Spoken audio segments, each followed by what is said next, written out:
नमस्कार बच्चों। आज एक कहानी सुना रही हूँ। एक बूढ़े बंदर का परिवार। बस अड्डे के पास सड़क के किनारे एक विशाल पुराना बरगद का पेड़ था। उसी के जड़ के नीचे एक छोटा सा हनुमान जी का मंदिर था, जिसकी पुजारन थी पारो। वहीं मंदिर के बगल की सारी जमीन को सफाई करती, बुहारती, पूजा पाठ करती और रात को अपने बगल में एक फूस की झोपड़ी थी, वहां सोने चली जाती। वहीं पर था एक बूढ़े बंदर का परिवार। उसमें उसकी पत्नी सुंदरी, बेटी मुंदरी और बेटा मनोहर था। जब भी वहां पर कोई बस आती तो बंदर के दोनों बच्चे बस के निकट चले जाते। बस के यात्री के पास खाने की जो चीजें बची खुची होती वे खिड़कियों से बाहर गिरा देते। दोनों बच्चे वहां से सामान बटोर कर लाते और अपने माता पिता के सामने रख देते। बच्चों के माता पिता उन सामानों को आपस में सबको बांट देते। कभी कभी हनुमान मंदिर के प्रसाद अधिक आ जाता तो पारो उन दोनों बच्चों को पास बुलाकर वे प्रसाद उनको दे देती। एक दिन पारो ने मिठाई का एक डब्बा मुंदरी को दिया। उसने उस मिठाई को अपने माता पिता के पास जमा नहीं किया और खुद ही उस मिठाई को खाने लगी। पिता ने मुंदरी को बुलाया और उसको डांटते हुए कहा, क्या हमने तुमको यही सिखाया है कि जो सामान मिले परिवार में सभी को बांट कर खाना चाहिए? तुम अकेले खा जा रही हो। उसके भाई मनोहर ने कहा, पिताजी ये डंडा लीजिए, ये बिना मारे सुधरेगी नहीं। हम लोगों से आंखें बचाकर कोई चीज मिलने पर ये उसको अकेली ही खा जाती है। माँ ने कहा, मुंदरी छोटी बच्ची है, बहन है तुम्हारी, तुम उससे बड़े हो, तुम्हें अपनी बहन को समझाना बुझाना चाहिए। बच्चों के साथ मारपीट करना समझदारी नहीं होती है।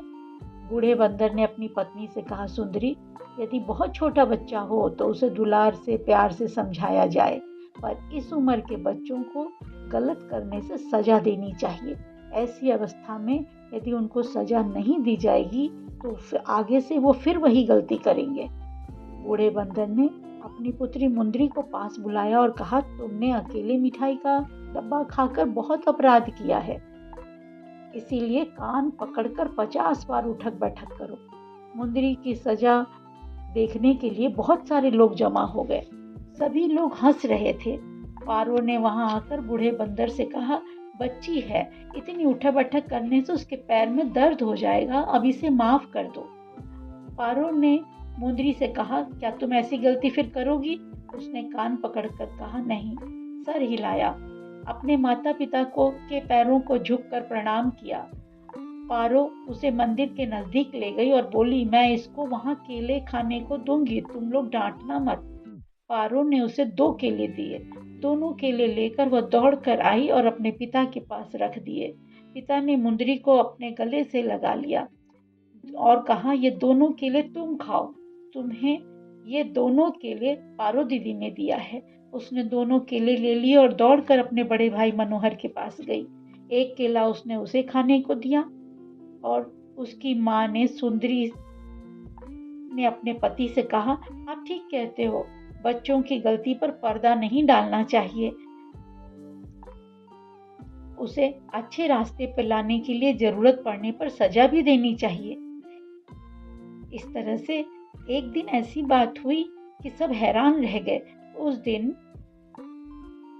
बस का एक यात्री बस से नीचे उतरकर केले की दुकान से 2 हत्ते केले खरीद कर बस पर चढ़ने ही जा रहा था कि मनोहर को केला देखकर मनोहर के मुंह में पानी आ गया। उसने झटपटा मारकर उस यात्री के हाथ से 1 हत्ता केला छीन लिया और उसे लाकर अपने पिता के सामने रख दिया।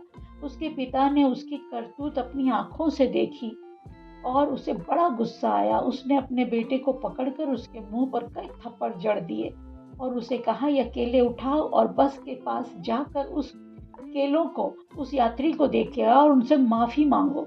मनोहर ने उन केलों को उठाया और उसके बस के अंदर रखकर नीचे आकर अपना सिर जमीन में झुकाकर माफी मांगने लगा और हाथ जोड़कर वहां खड़ा हो गया। बस के सभी यात्री उस बच्चे बंदर के कारनामों को देखकर हंस रहे थे। एक यात्री ने कहा, केवल हंसिए नहीं, बंदर की इस घटना से सीखिए। बच्चे के अभिभावक को हमेशा अपने बच्चों पर नज़र रखनी चाहिए ताकि वह कोई गलत रास्ते पर न जाए। देखिए, इस जंगली बंदर ने हम लोगों को कितना बड़ा संदेश दिया है।